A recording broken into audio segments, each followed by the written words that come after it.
Hello guys, Kuya Bukyo TV po. Magandang araw po sa inyo lahat guys. Ito po, umpisa na po natin itong pinapagawa sa ating kusina guys. At ito guys, nilinis na po natin ang pagtatayuan natin ng kusina.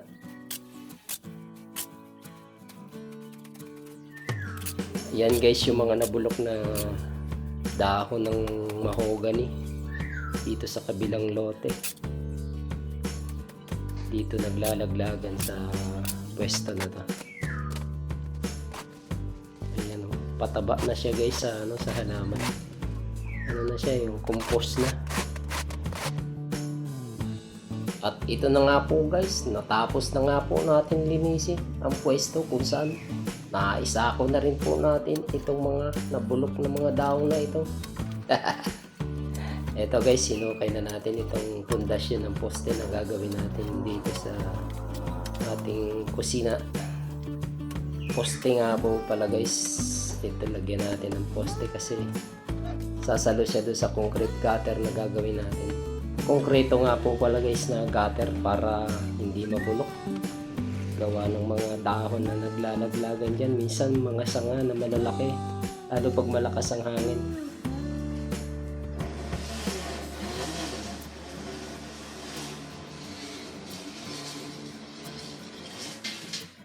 Ito guys, ginamitan ko ng 12mm na bakal itong ating poste.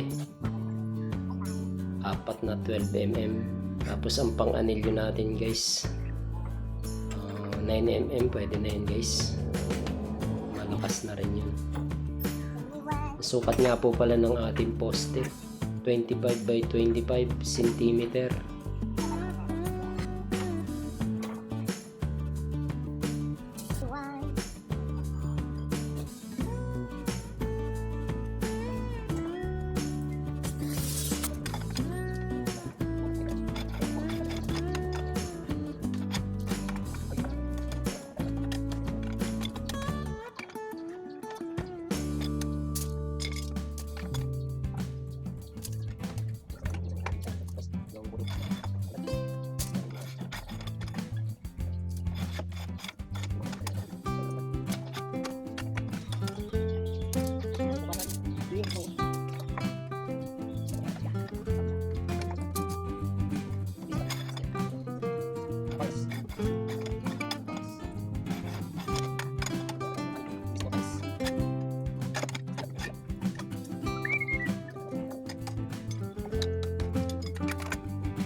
At dito guys, sa nakikita nyo, inassemble ko na nga po itong bakal na ilalagay natin sa poste.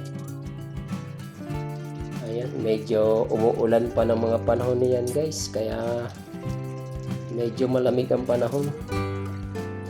Ito guys, ganyan lang ang spacing ko guys ng bakal. Stirrup natin. 2 inches nga po pala ang spacing ng mga nauna nating anilyo sa bandang ibaba po ng ating poste. At itong mga sumunod guys, 20 cm po ang space niya, or 8 inches.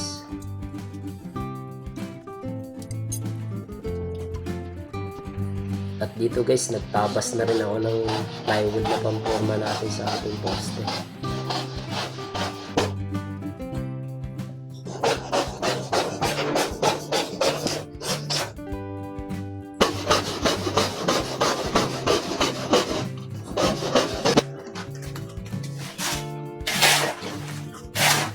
Ito guys, binuhusan na rin natin yung puting ng ating poste na gagawin guys.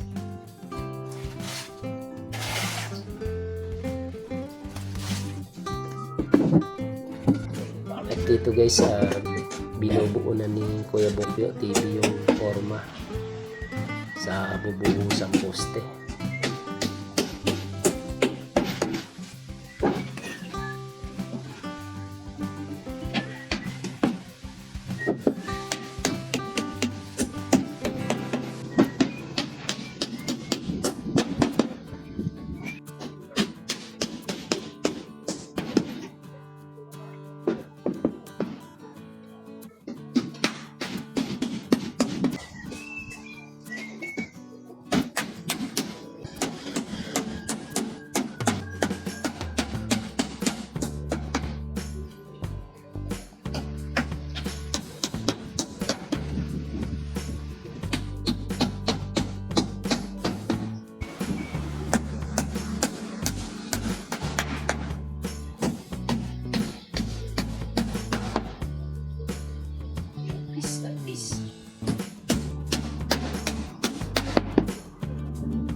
At eto guys, nilagay na natin itong forma.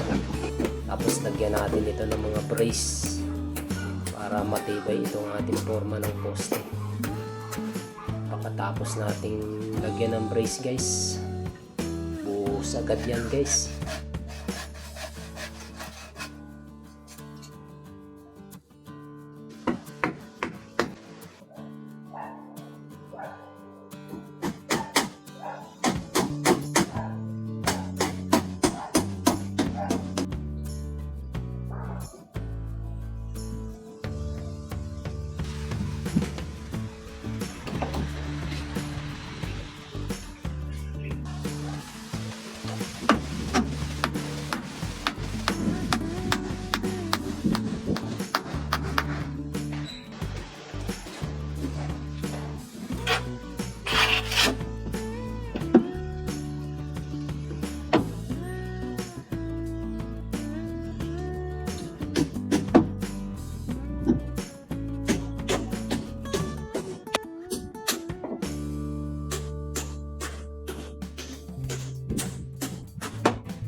At eto guys, naghalo na ako ng pambuhos. Ratio 1:4. Isang semento, 4 na parte ng buhangin. Ganun din yung graba guys. Yung pansukat ko nga pala guys, 0.30 by 0.30 cubic. Nilagay ko na sa timba kasi bigat yung 0.30 cubic meter ng buhangin. Mga 2 timba ng pinangahakot ko, isang 0.30 by 0.30 cubic din guys. 4 na ganun guys ang ratio ko dun.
At yan guys, pagkatapos natin buhusan ng poste guys, umpisahin na rin natin gawin itong forma ng ating concrete gutter guys.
Ito guys, dahil matigas na rin yung ating buhos, pinaklas na rin natin itong forma guys, para magamit pa natin to sa ating gagawing concrete gutter. Ayan, maganda itong kahoy na to guys, mga wood lumber. Kaya kahit mahaba, hindi ko siya pinuputol guys, larguhan lang siya.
Pagkatapos kong magbaklas guys, ayan, gumawa na rin ako ng bakal na panlagay sa ating concrete gutter. Parang naka-letter U lang siya guys. Yan. Kasi may kanal yung gitna niyan eh. Ayan, binakala na rin natin guys itong ating concrete gutter para mapormahan natin yung gilid at saka yung gitna. yung pinakang kanal niya guys.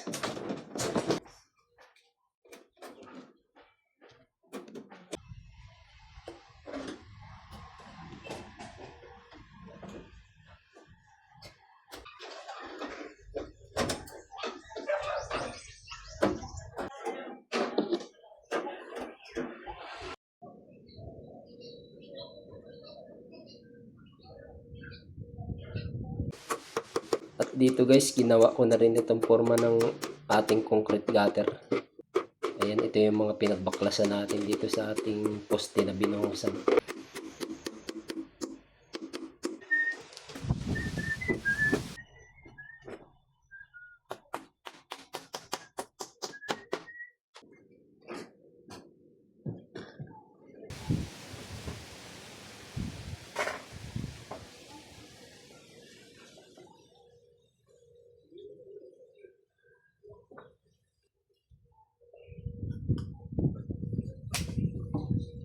Ayan guys, ilalagay natin yan dyan guys. Tapos lalagay na rin natin yung siding dyan para i-level natin yung magkabilang sidings.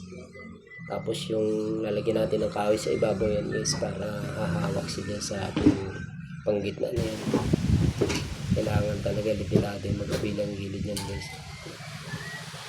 para ma-level din yan nasa gitna yan. Nakangat nga pala guys ng 10 cm yung mula dyan sa forma sa ilalim, para sa buhos yan sa ilalim, para letter U din yung buhos niya.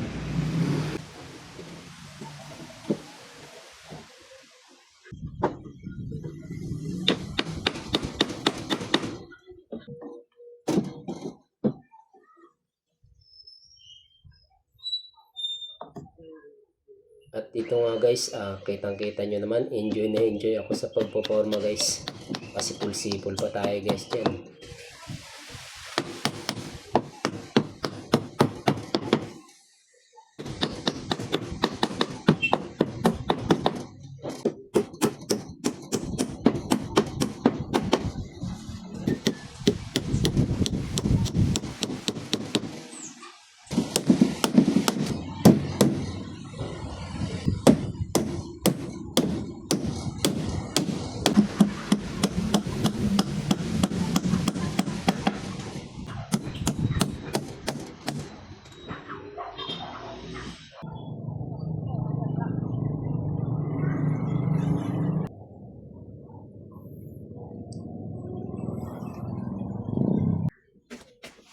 At ito guys, naghalo na ulit tayo ng pambuo sa ating concrete gutter. Ayan, dalawang bags muna ang ating hinalo guys. Bali nakadalawang supot at kalahati tayo semento dyan guys sa ating concrete gutter na yun.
Eto na siya guys nung matapos natin buhusan guys. Oh. Medyo gumaganda-ganda na siyang tingnan guys. Pag natanggal natin yung forma dyan sa gitna niyan guys, medyo luluwag yung kanal na yan guys. Maluwag-luwag din yan guys. Ano yan 23 cm. Ito yung sinasabi ko guys ng mga puno. Ayan, sa kabilang lote na yan guys. Mahogany. Kaya kailangan talaga dito concrete gutter.